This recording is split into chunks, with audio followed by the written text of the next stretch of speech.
I'm looking at the clock. It's 11 o'clock, and Okay. I know that there's some folks already on line right now, and others will be joining us. So we will go ahead and start the presentation. Okay. And Richard, I don't know if it's just me, but there's a little bit of fading in and out of your microphone. So I don't know if you need to get closer or twist your head or... I'm going to hold one arm out the window, raise my left leg over here, and put the aluminum foil on grab your onto head. the aluminum foil. Hopefully, All right. hopefully it's not going to be a distraction. Does that sound any better? That's much better. Okay, terrific. It must be that aluminum foil. Thank you. It is. Thank you for pointing it out. Well, good afternoon, everyone. My name is Richard Lord, and you've also been hearing the voice of Michael Orfinger. And today's presentation is entitled Mediating Probate Cases to Settlement. This is another one of our continuing series of webinar presentations that Upchurch, Watson, White, and Max Mediation Group is proud to put on in conjunction with the University of Florida Levin College of Law Institute for Dispute Resolution. I want to introduce my colleague Michael Orfinger. If you all haven't met him, I'm going to say a few things that many of you will know. If you've never met him, you know, you're in for a treat. He's a very knowledgeable presenter on dispute resolution, and in particular this topic. Mike became a mediation panelist with Upchurch, Watson, White, and Max in 2001, and he's been a shareholder here since 2004. He is not only a Florida Supreme Court certified circuit civil and appellate mediator, he's also a qualified arbitrator and is a approved primary trainer for appellate mediation certification. There aren't too many of those. Before becoming a mediator, Mike practiced primarily in the commercial litigation, real estate, and insurance defense fields. And he is a graduate of Wake Forest and the University of Florida College of Law. He became a member of the bar in 1989, and more recently, many of you may know, has been elected unopposed to the bench. He will be presiding as a circuit judge in the 7th Judicial Circuit starting in January of 2015. And I know that I've enjoyed working with Mike for all these years. I'm going to miss him when he's on the bench, and I know that he's going to do a fine job for the 7th Judicial Circuit.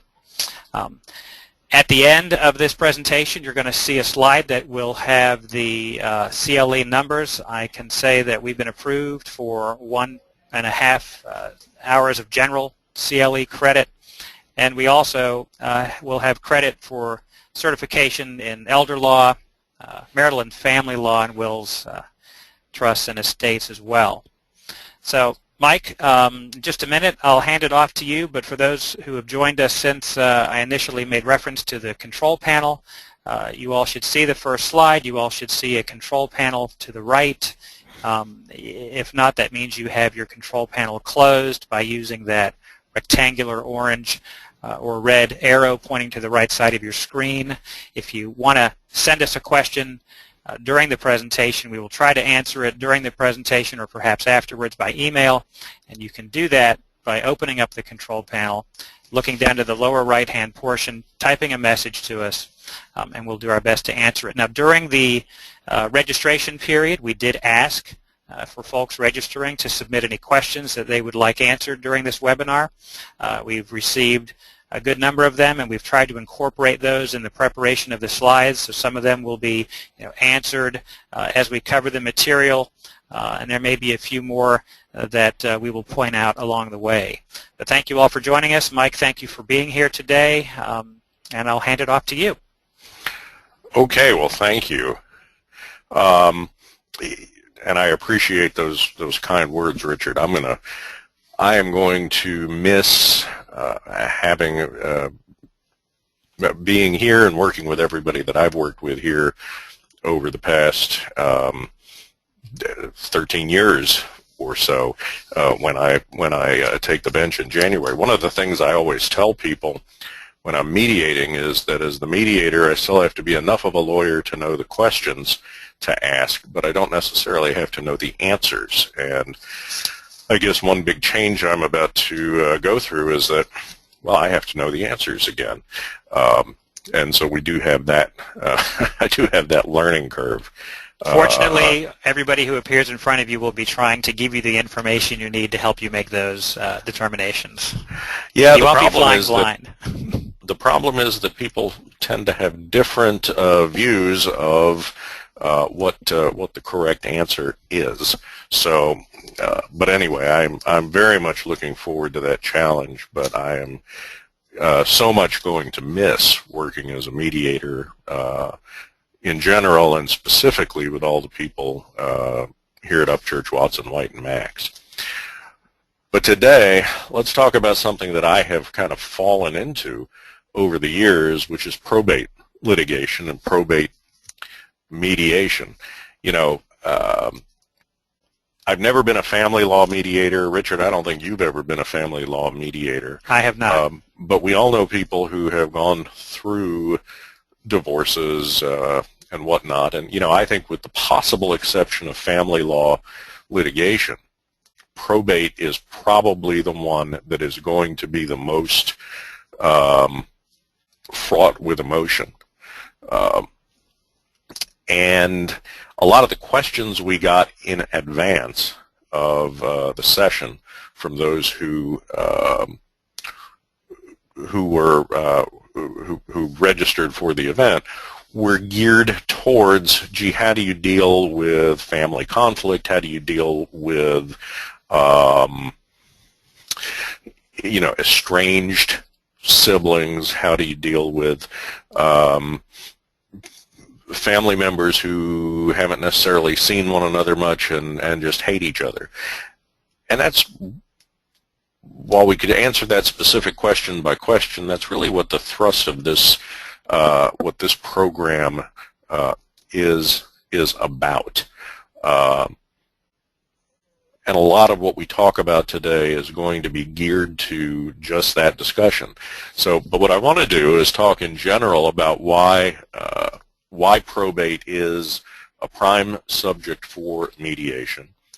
Talk about some of the legal issues that we are most likely to be confronted with in probate litigation. I mean, there are always oddballs, but we can talk about the primary ones we're going to see. And then some tactics both for mediation advocates and mediators in conducting these mediations and maximizing their chances of success. You know, if you think about it, the probate system is designed to allocate the decedent's wealth first among the creditors, then among heirs at law, and then among other beneficiaries. So if you think about this from a purely legal standpoint, probate is a perfect topic for mediation because you could say, hey, it's all about the money. And it's a finite pot of money. And everybody has the same disadvantage, and that is the key witness, that is to say the testator or the testatrix, is dead. And we can't go ask that person, hey, when you wrote this document, what did you really mean? Or when you revoked this document, did you really intend to do that? Did you understand what the consequence would be? And you can't have a will contest while the testator is alive. That's, you know, a very clear statutory prohibition. And the reason for that is that a will can be revoked at any time, and so nobody has any standing to contest a will because it's revocable at the pleasure of the testator. So everybody is left to argue after the testator is dead over whether the testamentary instruments are the correct testamentary instruments and whether they are accurate statements of the intent of someone who can no longer be questioned. Whoops, we went the wrong way there. So certainly you have to deal with that amalgam of things that affect intrapersonal relations and perceptions, laden with emotion, psychology, all of those things that stand between the question and the answer of it being all about money. Well, you do. I want to back up. I think we skipped a slide, and let's see. Here we go. Now, here is a prime reason why probate lends itself to mediation. If you look at 733.815, this is in the probate code, there's a provision that basically says no matter what the testamentary documents say, interested persons can agree among themselves to alter their interests or their shares of the amounts to which they're entitled under a testamentary instrument by entering into a written contract. And although I don't have it written out here, the personal representative is bound by that agreement. Now, in a prior version of this seminar, the next part of this slide said, that sounds to me like they're talking about a mediation settlement agreement. Well, I always like it when I am later proven right by a court, because in late 2013, the First District came out with a case called Pierce versus Pierce. While it sounds like a family law case, it's actually a probate case. And it comes out and says 733.815 is a legislative expression of the long-held judicial preference for mediation and settlement of disputes.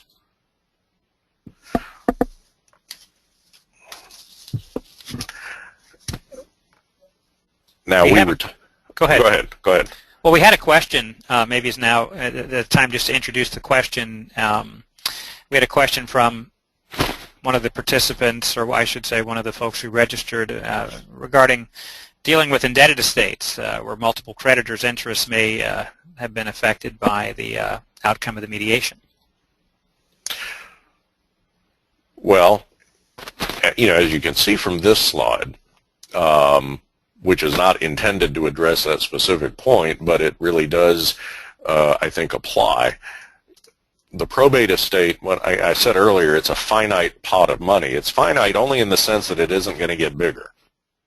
It's only going to get smaller. Usually by the time a mediation rolls around, in probate litigation, meaning the will's been offered for probate and somebody's filed a petition to contest it or to revoke probate or something like that, usually notice to creditors will have already been filed and published, and so if there are creditors of the estate, they are known,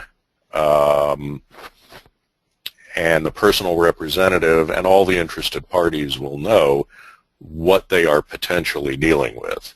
And, so sometimes if you can reach a settlement, in that instance you may end up allocating your settlement in terms of, okay, you're going to get X percent of what's left instead of X $1,000. You may not be in a position to guarantee a certain amount of money, but you may be in a position to guarantee a certain percentage of whatever amount remains. And again, by the time mediation rolls around, typically people will have a general idea of what the worst exposure is to the claims of creditors. When I was thinking about this, the shrinking pie concept, and was saying, look, it never gets any bigger than the pie we have over here on the left. Well, the litigation is making the PR spend money out of the estate. If it goes into litigation, in addition to whatever the personal representative is charging, and whatever the personal representative's attorney is charging to probate the estate, the PR may have to hire a second attorney to handle the estate litigation, which is probably going to be paid on an hourly basis. if you are dealing with issues of capacity, if you're dealing with issues of undue influence, they may need to hire experts. Of course, experts are not going to work for free, and that money is going to be coming out of estate assets as well. Now, the contestant is also running up fees, and there's always or almost always a good argument to be made that the contestant is making some benefit to the estate, and by creating a benefit to the estate, even if it's clarifying the testator's intent, has somehow become deserving of attorney's fees, and so those fees may be coming out of the estate as well. But even if they're coming out of the contesting party's pocket or out of any recovery, certainly whoever is contesting the will is facing the point of diminishing returns at some point. And so, it is always possible, and at some point it's almost virtually certain, that you can win the battle legally on either side, but lose it financially. And when you look back in hindsight, you may say, gee, I might have rather had a third or 20% or 15%, whatever it is, of the big pie versus fight for 100% of pie, what we have called pie B here, because that's an ever shrinking target, and we don't ever know when it's going to stop shrinking. So those are very practical considerations for any probate litigation and any probate mediation. The problem is that human nature, being what it is, people don't necessarily make practical decisions in probate. This is not just about the money. H.L. Mencken said, when somebody tells you it's not about the money, it's about the money. Well, to some extent that's true, but in probate it usually is not just about the money, because the money touches people on a lot of different levels, and sometimes here it does it in the most toxic way possible, because the money, the stuff, the property is what's left of family and all the history and all the emotions and all the baggage that comes with that. Oops.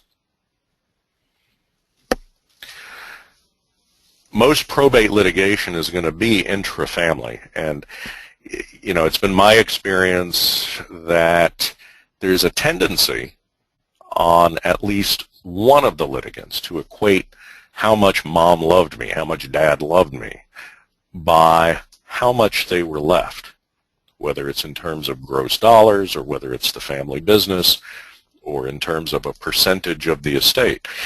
And it's very difficult to accept having been excluded as a beneficiary. I mean, nobody wants to accept the conclusion that they were excluded because the decedent thought this out very carefully, very deliberately, and said, you know what, I've made the decision to exclude my child or my grandchild or whomever.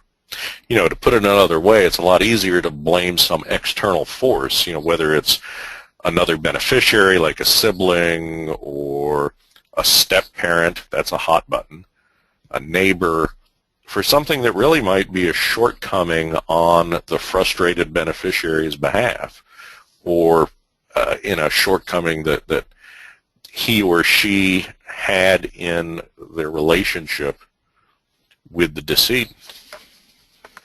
And that's why these emotions in these mediations run very hot. They are very personal. And Mike, this also, real quick, brings to mind, I think, growing academic research and validity into the power of people's sense of fairness and what is the opposite of that, their view or interpretation of things as being unfair. And it might actually have an evolutionary component, and that can probably spill over into all of these, perceptions, like you said at the outset on this slide. Well, I think that's a very good point, and I think it's almost like asking somebody to define who's rich. Well, if somebody's rich, if they make $1 more than I do, well, who was treated fairly here? Well, if I got at least as much as everyone else, I was treated fairly. If not, I wasn't. And so that does happen. If the decedent is a parent of the competing litigants or a step-parent, the heat of these emotions is going to be even more pronounced because the death of the last parent very often knocks down whatever thin wall of civility hostile siblings may have been able to maintain. I've had cases, and you may have too, Richard, where you have to bring the competing litigants in through separate entrances or at separate times so they don't have to see each other. We have to make sure the path to the bathroom is clear so they don't run into each other in the hallway, and make sure that, okay, it's time for you to go get lunch. It's time for you to go get lunch. Yep. The parties don't want to have a joint session most of the time, and so we have to figure out those logistics. Now, if it ever gets to a point where either the lawyers or the litigants or the mediator feels that security is necessary for a mediation, keep in mind there is a MEAC opinion, Mediator Ethics Advisory Committee opinion out there, and it's number 97-004, that says if you have to go so far as to have a deputy there, an armed deputy at your mediation because you're concerned about the ability to keep order, that mediation isn't happening. You can't do it. And you're setting yourself up really for a situation where nobody's going to be able to negotiate, or nobody's going to be able to negotiate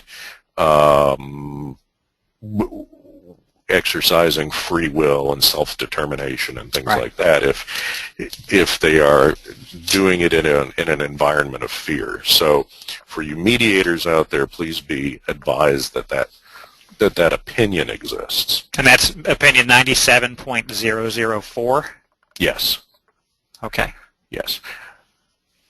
So we have a lot of logistics to figure out in these mediations. And if you think about it, on one level, this sounds silly because we are dealing with grown-ups, or at least chronological grown-ups. But, there's an expression in family law, you see good people at their worst. And I think in probate litigation and probate mediation, you may be also seeing good people at their worst. So whether these are less than mature expressions of emotion, they're very real to these folks, and we have to deal with them, because if we ignore them, it dooms the mediation before it even starts. And when I say we have to deal with them, I'm not talking just about us as mediators, but I'm talking about the lawyers who are their advocates, and more important, their counselors as well. The primary emotions that we see are, obviously grief. There's anger at the adverse litigants, and that may be one way, and it may be mutual. And the anger, what's interesting when you talk to these folks, the anger may not have anything to do with the particular legal or factual issue in the mediation. It's a byproduct of the dysfunction that has existed in this family, or between these two siblings or multiple siblings, for forever and ever. When I say anger at the decedent, that could also be a sense of betrayal by the decedent, by looking at the will and having been excluded or gotten a greatly diminished share. How could mom do this to me? After all I've done for them over the years, how could mom do this to me? And so closely attached to that sense of betrayal by the decedent is anger at the decedent. But all of those orbit around the biggie, and that's a sense of entitlement. And if we can't get past entitlement, we will not accomplish anything in the mediation.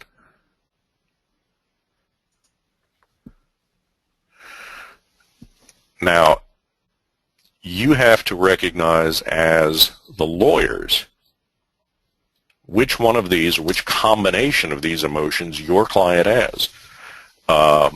You got to figure out what's in this person's head, what's in this person's heart, and get them focused on solving the problem, because we're not in the mediation to fight a family war, and the court is not there as their alternative to be the battleground of a family war.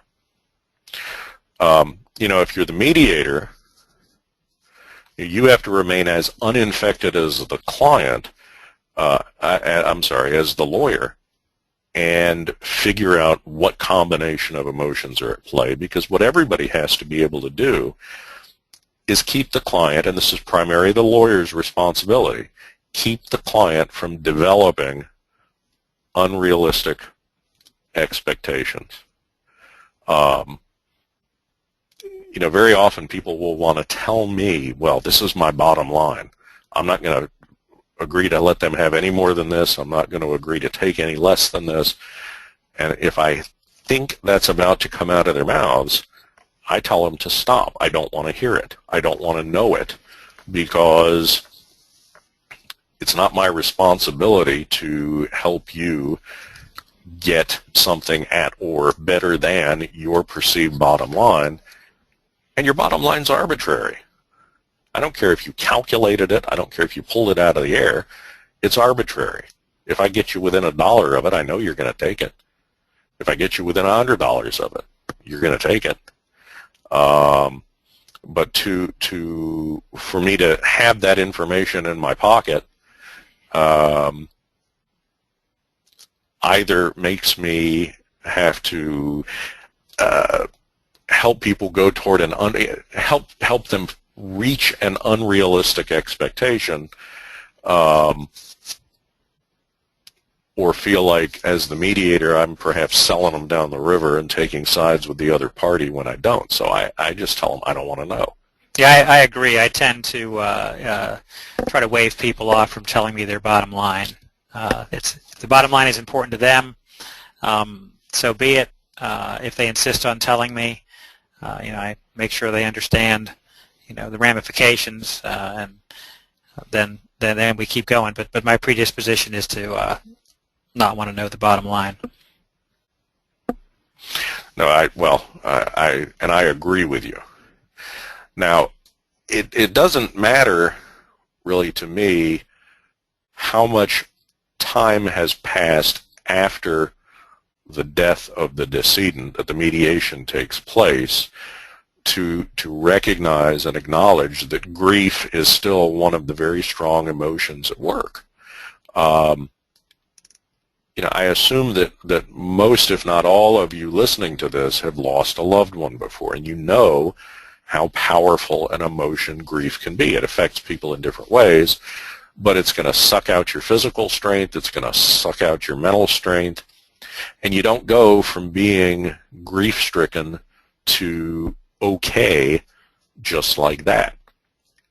Grief isn't an event, it is a process, and our society memorializes that process with lots of different events and rituals.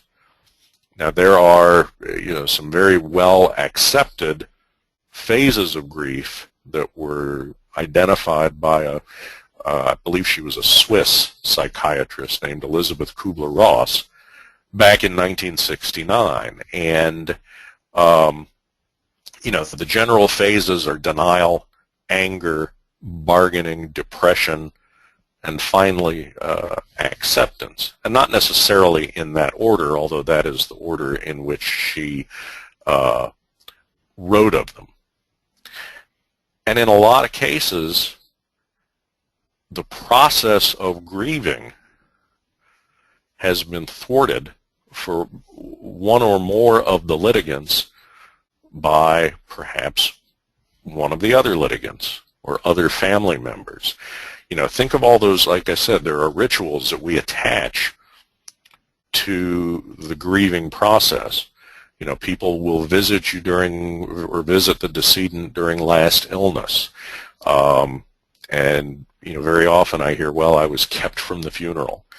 I was kept from the hospital. Nobody told me when the wake was or the funeral. In Judaism, people will sit Shiva in the house of the dead person for anywhere from 3 to 7 days. You may be kept from going into the family home.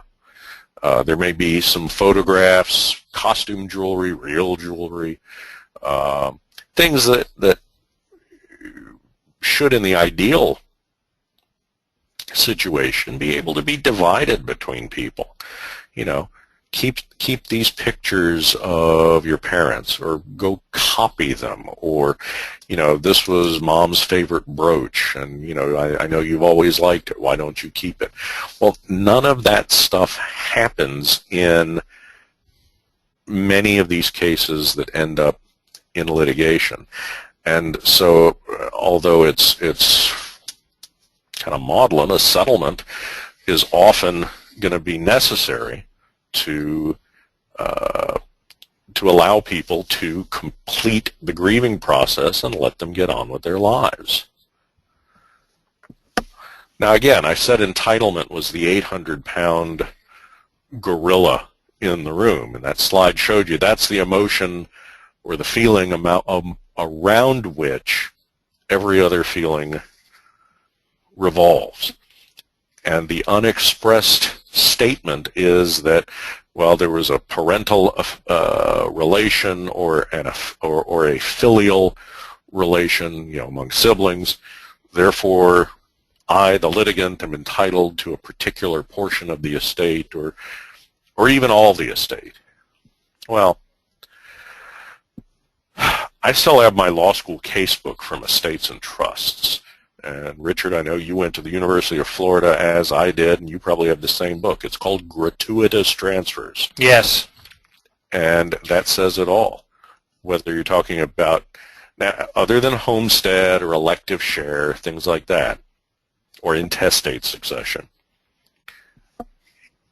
The title of that book says it all. A bequest, an inter vivos gift. They're just that. They're gifts. It's something that's done without consideration, and therefore it's done without obligation. There's no right to a gift. There's no obligation to make a gift, and therefore there's no right to receive a gift. And I will also say that no amount of highlighting, tabbing, and dog-earing and writing notes in the margin increase your odds of a really good grade on your final exam during that Estates and Trust open book test. Sorry, you brought back a bad memory. Well, I liked the class. I don't know about you. I liked the class. I just didn't like the test. I find it helpful sometimes to ask people, well, okay, if mom had left everything in her will to the Humane Society or her church, or pick a charity, what would you have to complain about? Would we be here today?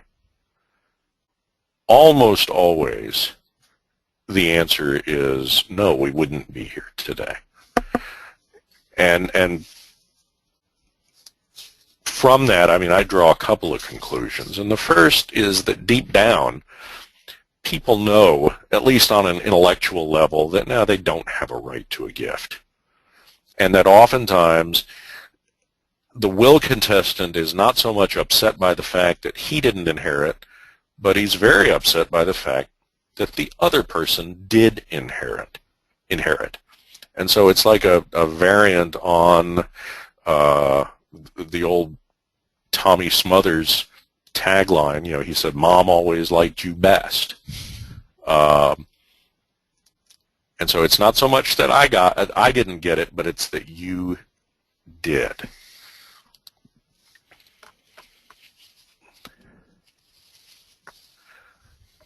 Now here are the matchups that we see almost all the time in probate litigation, and I'm taking out of these cases instances where a charity might be a party or something like that. But I'm dealing with the ones here that are, I think, more likely to happen, and the ones that have the most emotional turmoil.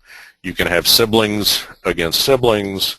You can have siblings against, children against the parent's boyfriend or girlfriend, or against the caretaker, or against whoever held power of attorney for the parent. Or if we got beyond boyfriend and girlfriend and the parent remarried and now there's a step-parent, and heaven forbid maybe even the step-parent has children, and so now we have two sets of children. We can have children versus surviving step-parent, or children versus surviving step-parent and the step-parent's children. But the recurring theme here is that there's children all the time in every one of these examples. And they are the ones who are most likely to have the sense of entitlement. The two most likely litigation issues, at least that I run across, and Richard, if you have run across others, you know, jump in. But one is lack of testamentary capacity. And the other is undue influence. You know, every once in a while you will run across an issue about whether a will was properly executed. In other words, did the testator sign in the presence of two witnesses who signed in the presence of the testator and in the presence of each other? You may have an issue over reestablishment of a lost will. Or sometimes people will create a living trust and then never fund it. And did they intend to fund it? Did they? Yeah. There may be some loose language in the documents left behind reflecting their assets as to whether something was a trust asset or not. Yeah, you hit the two biggies for sure, and those both are tied to that notion of mom could not have meant that. Both of those. Undue influence and lack of testamentary capacity, touch on that. Right. Mom was either crazy, or if she wasn't crazy, someone worked their magic on her. And so these really are the two that are that we see the most. And generally speaking, probate litigation is going to arise when an interested person, usually the personal representative, offers the will for probate. One or more interested persons objects and files a petition to revoke probate. And so if we look at these, these two issues, the ones we're most likely to see, you'll see them pleaded together in virtually every petition, count one and count two. But they really have to be pleaded in the alternative, because if you think about it, lack of testamentary capacity and undue influence are really mutually exclusive. An undue influence claim essentially concedes that, yes, the testator had testamentary capacity, but the allegation is that his or her free will was overcome by the undue influence of someone else. And, you know, if you look at the statutes that deal with fraud, duress, undue influence, it doesn't necessarily have to void the entire document. It can void only the part that is the product of undue influence. And so since by statute there's a recognition that only part of a testamentary document could be set aside for undue influence, you know, that would suggest that that the testator did have capacity as to the rest of the document. So let's talk about the first one, testamentary capacity. This is not a real high standard. You know, I think I hear people call this the three-legged stool. The testator has to have a general understanding of the nature and extent of the property to be disposed of. What you often hear referred to as the natural objects of the testator's bounty, who would naturally be expected to benefit from the will. And then what the practical effect is of the will as it's been executed. And it's important to keep in mind, too, that testamentary capacity is determined solely by the decedent's mental state at the time the will is executed. So again, this is not a real high standard. This is a lower standard than capacity to contract. You know, even a demented person, an insane person, can execute a valid will during a lucid interval.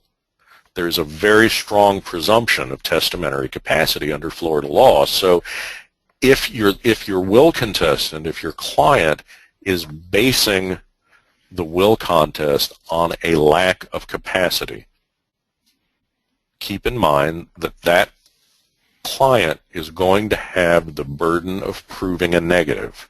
They're going to have to prove, and that is carry the burden of production and persuasion, that the testator lacked testamentary capacity. So again, you will see it pleaded all the time, but it's a lot harder to it's harder to prove than it is to plead. Now, undue influence, I think, is a much more promising approach for the opponent of the will.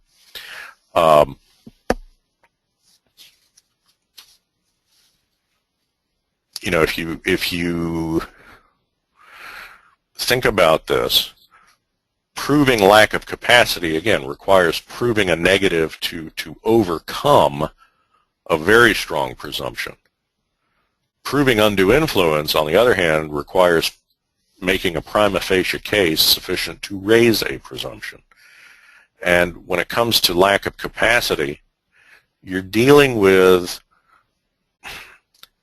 proof of actions really only of the testator. What the testator said, did, how he or she acted at the time of execution of the will. We're really not looking at the actions or inactions of other people, but when you're dealing with undue influence, you can prove that by adding in proof of actions of persons other than the testator, caretakers, neighbors, children, stepchildren, things of that nature. So the field of potential evidence is broader. Yes, it is. Whoops.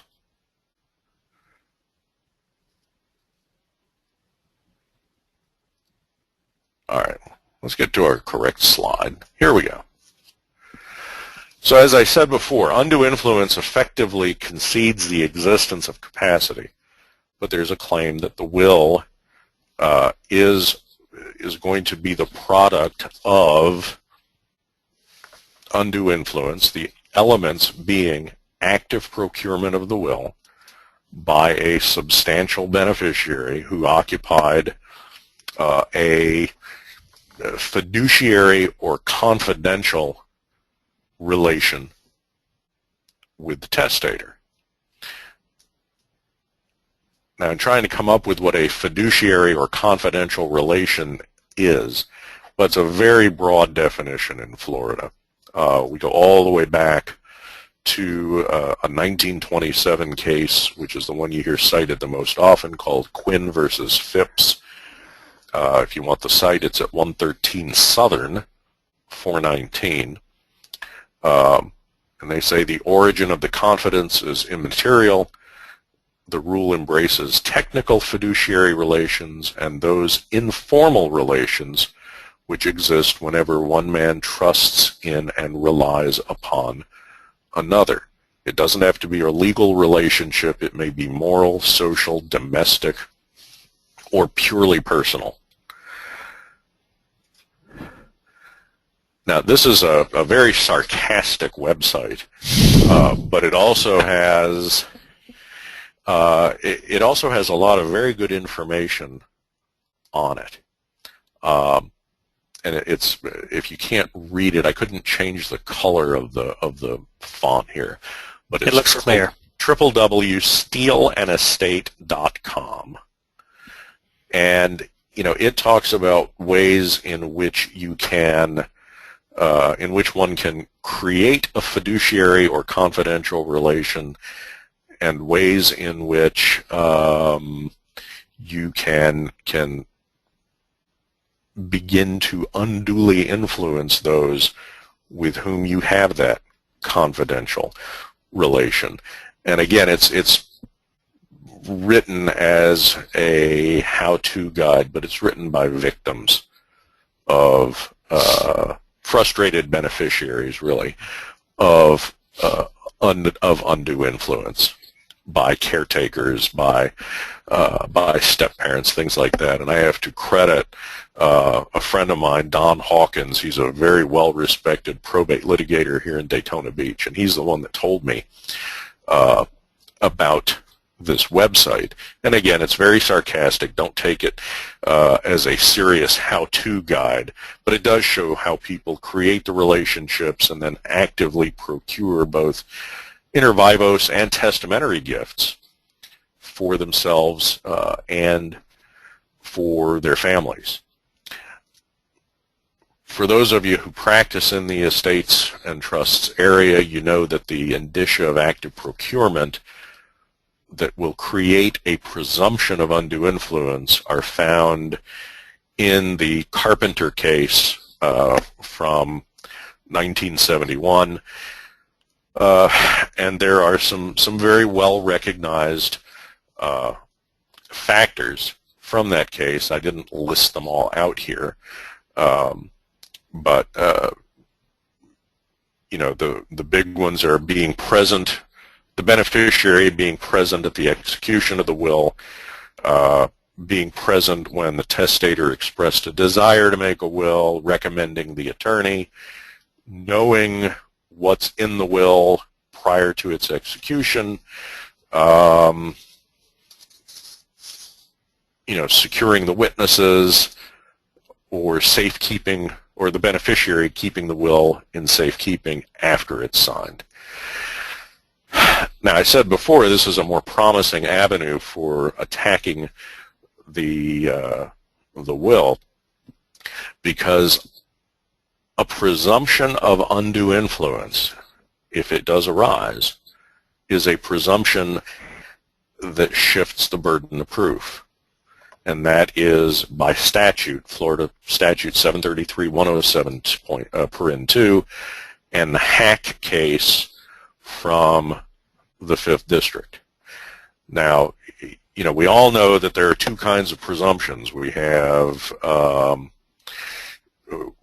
what we call the bursting bubble presumption. If you make a prima facie case of, say, under Carpenter, if you made a prima facie case of undue influence, then the proponent of the will had to come forward with evidence to rebut that presumption, at which point the presumption went away, and the opponent of the will then had to prove the existence of undue influence. Well, now, and that's a bursting bubble presumption. The presumption's gone. But now, once that presumption is raised, according to this statute and the Hack case, this is a presumption that shifts the burden of proof. So now the proponent of the will, the personal representative in all likelihood, has to prove the non-existence of undue influence. So for the same reason lack of testamentary capacity is hard to prove, you got to prove the negative, well, now the proponent of the will has to prove the non-existence of undue influence. So he or she has to prove the negative.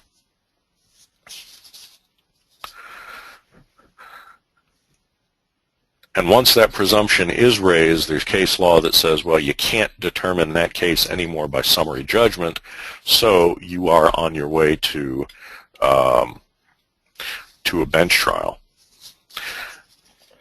Now, there's only one oddball case that I do want to mention, and it's a case out of the 5th District. It's called Arnell versus Fisher. 647 Southern 2nd 1047, and this was, you have to applaud the opponent of the will for creativity here. You have a testator who was suffering from terminal cancer being tended to by a nurse. A few weeks before he was discharged from the hospital, the two of them get married. And a month after the wedding, he signs a will naming his new wife's 4 children as the beneficiaries. He had never met them. Well, he had met them once, probably at the wedding. He dies 9 days after the will is signed. So they have a 41-day marriage. The wife goes to administer the will. The nearest heir at law of the husband would have been his cousin. And so his cousin files a proceeding not only to revoke the will, but also to void the marriage, saying that the marriage was procured by undue influence. Now, the court never did get into talking about the circumstances surrounding the execution of the will, but the 5th District, as well as the trial court, said, look, cousin, you can't challenge the marriage. Even if it's procured by undue influence, it's not void, it's voidable. But a voidable marriage is good for every purpose, and once either spouse dies, it's good forever. So, again, we have to applaud the litigant or the cousin for trying to set aside the marriage, at least for creativity points, style points. But that's an oddball case where it didn't work. Based on style points, it sounded a little bit like a law school exam fact pattern. It does. And that was 647 Southern 2nd 1047? Yes. Thanks. Yes. Now, with that little bit of legal predicate, I want to touch on the ways in which we can best make a probate mediation succeed. The first one is this: real simple. These take a long time. They just do. They either blow up right away and take 15 minutes, or if they have a chance of success, they take a long time. Don't schedule them to start in the afternoon. We got to start them in the morning. I mean, it is not uncommon in my experience to start these at 9 in the morning and, go into the evening, go into sometimes the next day. We may end up doing the follow-up over a period of of weeks or even months, but we may have multiple sessions that take the entire day, and I mean more than a working day, maybe a 12-hour day. I've had them take even longer than that. And so I would say discourage your client from having to go catch a plane the same day as the mediation. And both the mediator and the lawyers need to accept the fact and be ready for the fact that at least one, if not all the parties, are going to spend a lot of time in caucus venting, because they either have so much confidence in their own position that they have to tell you what a stinker the other person is, or they just feel absolutely powerless and they need to be heard.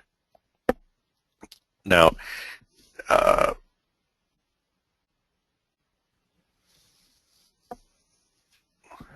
one thing I do want to say about the length of the session, there's the case I cited earlier, the Pierce case. They started the mediation early on Friday. The case went all day. Everybody's represented by counsel, but at some point the appellee said, I'd really like to take the proposed agreement home for the weekend to review it before I sign it. And for whatever reason, that was given short shrift. But she did sign it. She didn't take it home, but then she went to the mediator's office on Saturday, and I'll certainly mediate a case on Saturday if you want, but I'm not typically going to just be here, and I don't know who she was thinking she'd find. But she sought to rescind the agreement right away, and the trial court rescinded it and said, you know what, you asked to review it. That request wasn't granted, and she acted right away to rescind, so she didn't freely, knowingly, and intelligently enter into it. Now, the First District said, no, sorry, that's a valid agreement. You may have been tired, you may have been distressed, you may have had buyer's remorse, but that does not provide grounds for setting aside the agreement. Now, that being the case, as the mediator, we have to be careful to make sure nobody's getting too tired. That is really long sessions. Can I interject? Yes, go right ahead. Some of our listeners are from out of state, and we're talking about how to make the mediation succeed. We did have one question about from an out-of-state listener about whether the personal representative who is not the primary beneficiary should move for mediation. Well, if you're talking about Florida, that's a pretty straightforward question, because they're not going to be put in the position of having to make the decision. Florida will send virtually every case to mediation. We kind of have a built-in market that way. So the question really becomes one of timing as opposed to whether you're going to mediate. It's really when are you going to mediate. And I think you mediate when you have enough information to make intelligent decisions about what to do, without necessarily discovering the case to death. You don't have to do everything you can possibly do, because if that's where you are, why not just go try the case? But there's a point at which you can get enough information to go have a meaningful settlement discussion. And so at that point, I think you go ahead and schedule it. But at least in Florida, you're not going to really have a choice over whether to do it. When we get into the caucuses, and again, we usually will not have had a joint session very often, please let your client vent.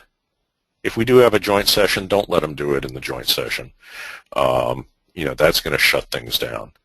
But there is a catharsis that goes on by venting. I've had people crying in these caucuses. We have a box of Kleenex in every room, but they need to do it. And I'll let people go on, at least in these early sessions, for as long as they need to get things off their chest. And one thing it does for me, it gives me a lot of insight into the opposing party. I want to know, are they educated, what kind of work they do, what kind of relationship everybody had while they were growing up. and what motivates them. Does money motivate them? Does control motivate them? And I want to know the same about the client that I'm sitting there talking to. You know, are they sentimental? Are they looking for money? Are they looking for revenge? Just what?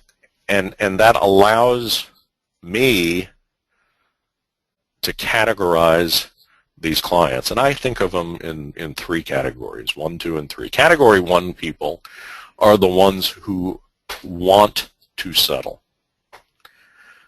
Category 2 are the ones who don't want to settle.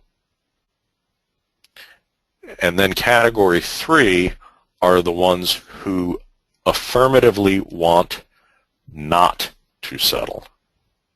There is a difference between 2 and 3. And it's, you know, notice the phrasing. Very rarely are you going to have 2 category 1 litigants. If people on every side want to settle, they're going to have resolved this probably without ever even having filed adverse proceedings in probate. So these are the people who recognize that, you know, gee, we want to let bygones be bygones. We can't change the past. Let's look forward, not backward. And just get this behind us. So they see both the economical and the emotional utility of putting things behind them. Now, if you have a category 2, what I call category 2 people, somebody who does not want to settle. Well, why don't they want to settle? Well, very often it's because they think that the opposing party's position is legally weak and factually weak. You know, of course Grandpa had testamentary capacity. And no, there was no undue influence. Yes, I was there taking care of Mom every day, but you know what? That's because you live in Seattle, Washington, and you weren't doing anything to try to help. You weren't coming to visit. You weren't calling. You weren't, you know her phone number. You know where she lives, but I was the one on the ground taking care of her. And so, they may see it as an attempt by the opposing party just to extort, if you will, some money out of the estate. Now, they may still be willing to settle, but they got to be brought around to the idea. I mean, most people come into mediation thinking they're right, and so they don't necessarily want to settle. But you can still get those cases settled. The economics have to justify it.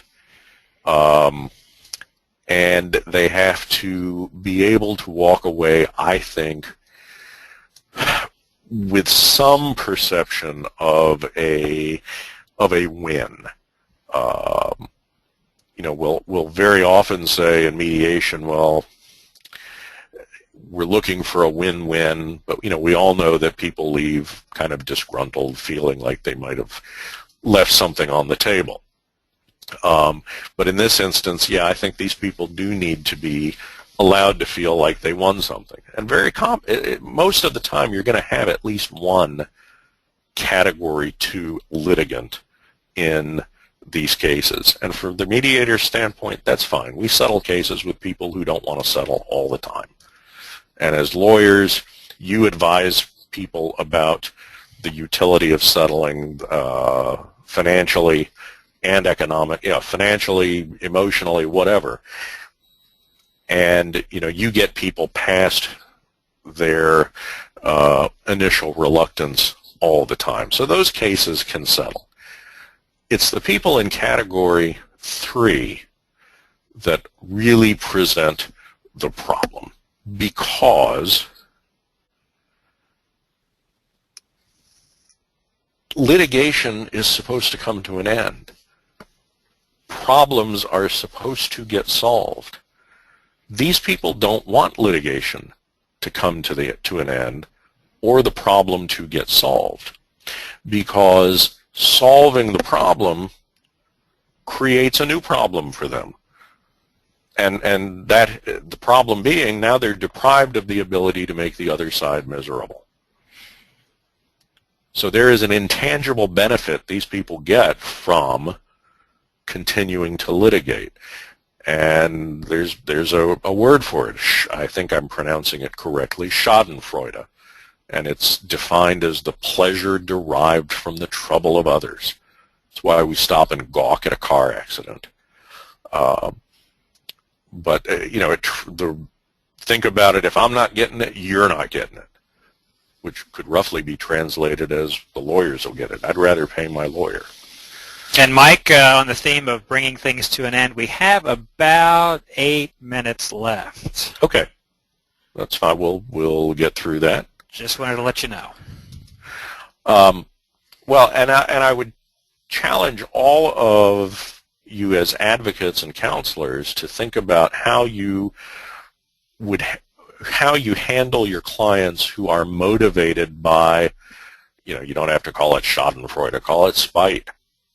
One of the things I like to ask people is how the decedent might react to the tactics that they're taking. How would your dad handle this, or your mom? They worked hard for this money, and do you really think they intended to make your lawyer a beneficiary, or the other lawyers beneficiaries? I try not to get quite that sarcastic, but but I do try to get them thinking about what their parents, or whoever the testator is, what that person would think, how that person would advise them to proceed. Now, I'm assuming that there's a certain degree of rationality in this person, and usually there still is. I mean, just because they affirmatively don't want to settle doesn't mean they're irrational. I mean, they might be, but not necessarily.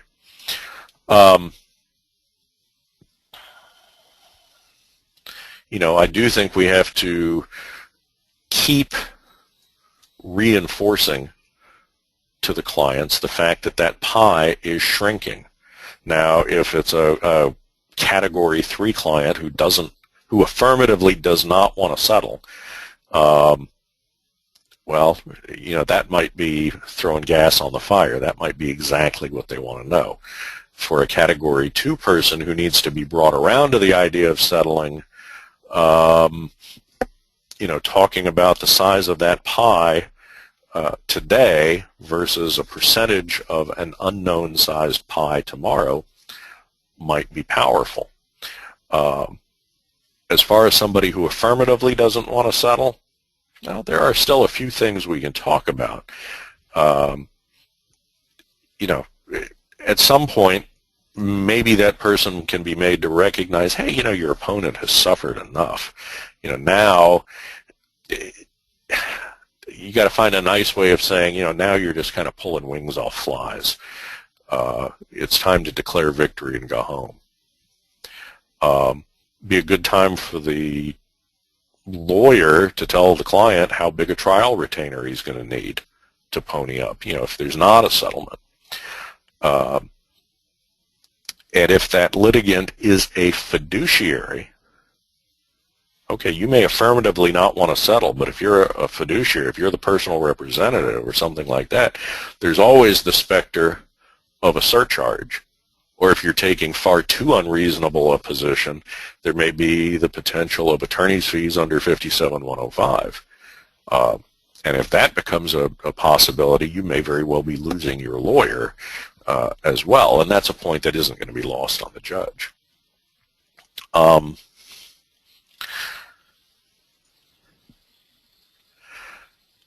Let's talk about real estate for just a minute. If there's a devise of real estate, And Mike, I don't know if it's your computer or mine, but I'm getting just a little bit of static right now, so if it's anything you could control on that end, that would be great. Okay, and well, if it's my computer, we won't worry about it. All right. I don't think I've done anything different, but you let me know if it continues. If you have a devise of real estate, there are some additional issues that need to be considered at any mediation. One, the market may stink.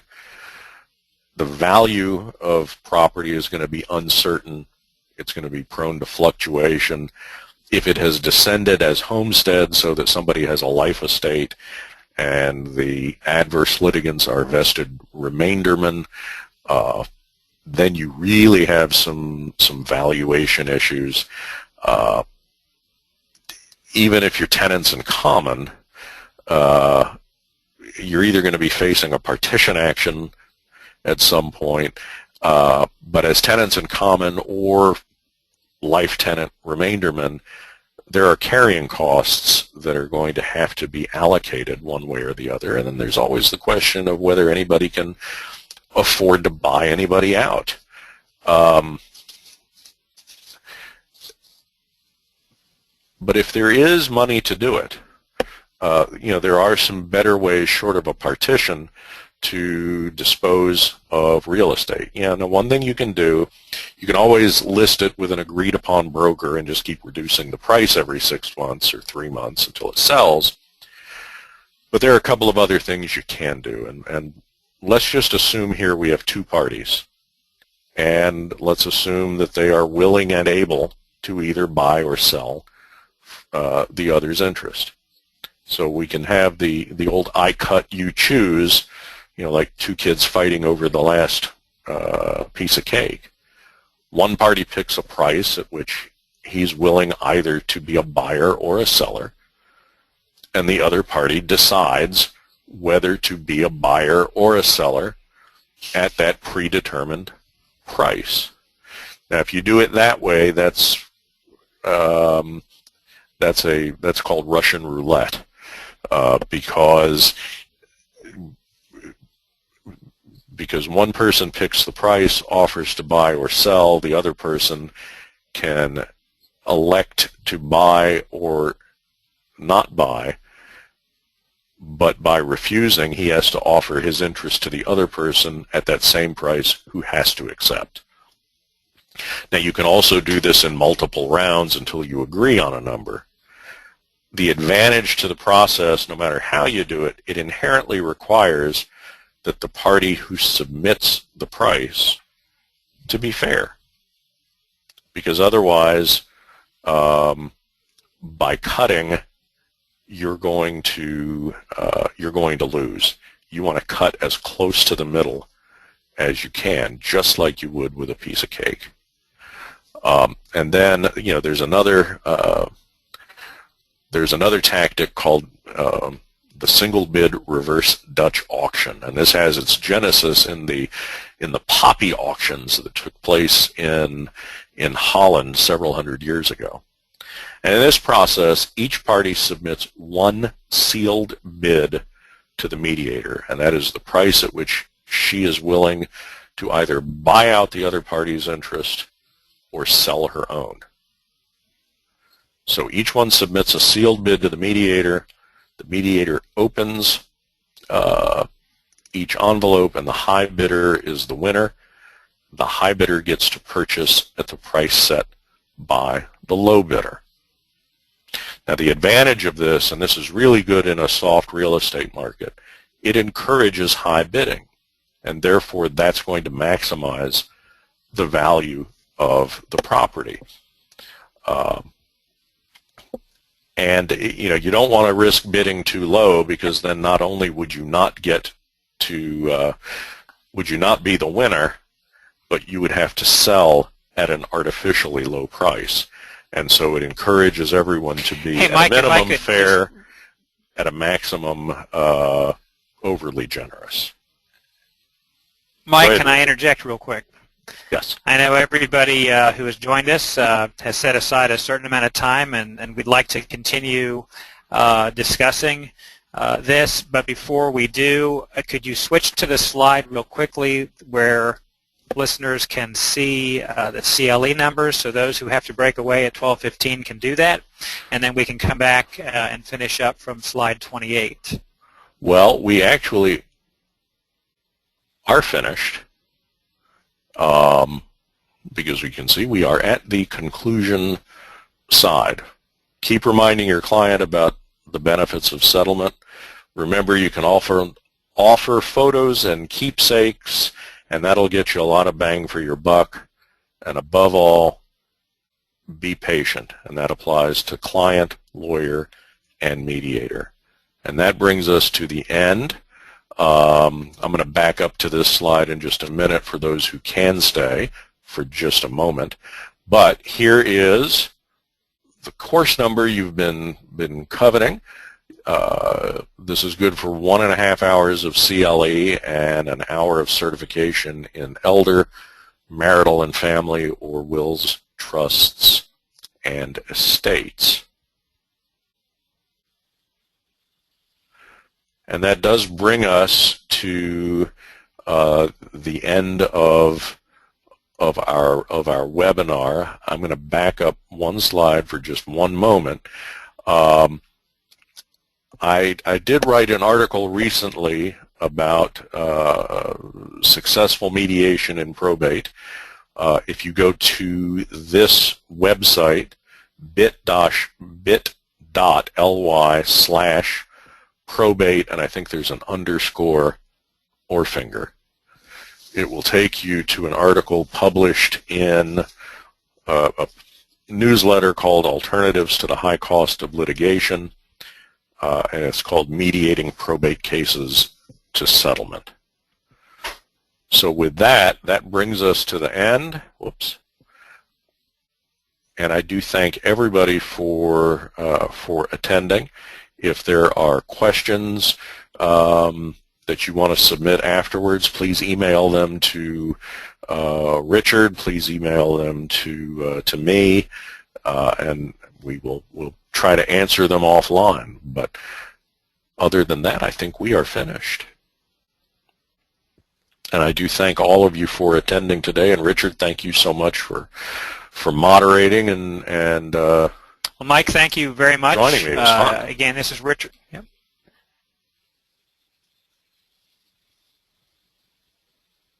Did we lose you? Well, thank you very much for putting it all together.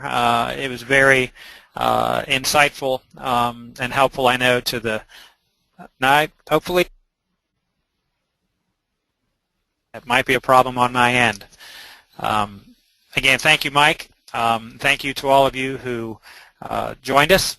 And for those who might want to retrieve this later, we do have an archive on our website where we maintain quite a library of webinars that we have put together over the months and years that we've been doing this.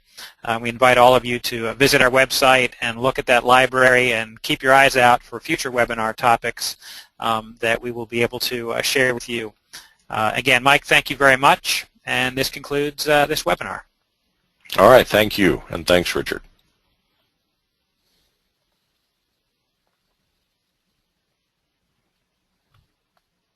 Thank you.